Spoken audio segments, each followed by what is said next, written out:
नमस्कार, आप देख रहे हैं पुलिस महानगर। तो आइए शुरुआत करते हैं आज की कुछ खास खबरों से।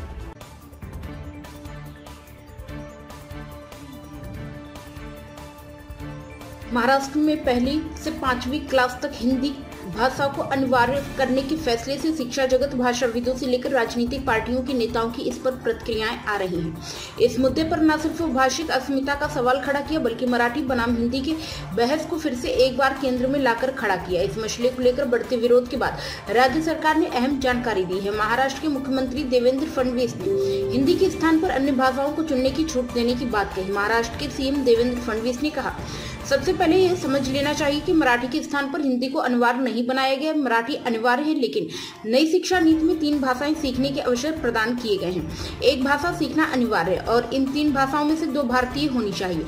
इसलिए इस नियम के कारण हमने मराठी को अनिवार्य कर दिया है। आप कोई अन्य भाषा नहीं ले सकते, चाहे वह हिंदी हो, तमिल हो या मलयालम हो या गुजराती हो।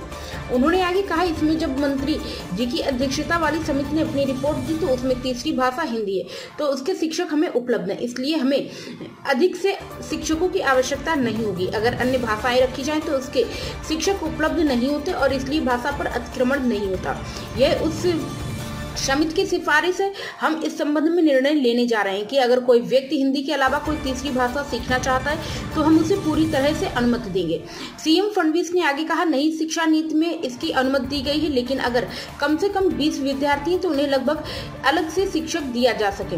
अगर 20 वर्ष से कम विद्यार्थी हैं तो उन्हें उस भाषा को अलग तरीके से पढ़ना होगा। राज्य भाषा सलाहकार समिति के अध्यक्ष लक्ष्मीकांत देशमुख का कहना है कि यह निर्णय बच्चों की मानसिकता और राज्य की भाषिक वास्तविकता को दरकिनार करते हुए लिया गया है। राष्ट्रीय शिक्षा नीति के अनुसार देश भर में त्रिभाषा सूत्र लागू करने की सिफारिश की गई थी। एक मातृभाषा, एक क्षेत्रीय या राज्य भाषा और एक अन्य भारतीय भाषा। इस नीति के तहत महाराष्ट्र में पहली कक्षा से हिंदी को तीसरी भाषा के रूप में अनिवार्य करने की अनुशंसा की गई थी।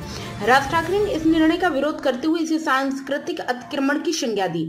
उन्होंने सवाल उठाया कि जब महाराष्ट्र में मराठी भाषा खुद संकट में है, तब हिंदी थोपना राज्य की अस्मिता पर चोट है। उद्धव ठाकरे ने भी अपना मत रखते हुए कहा कि हिंदी सीखने में कोई आपत्ति नहीं, पर जबरदस्ती नहीं होनी चाहिए। अब तक की खबरों में बस इतना ही। ऐसे ही खबरों के लिए बने रहें हमारे साथ। तब तक के लिए नमस्कार।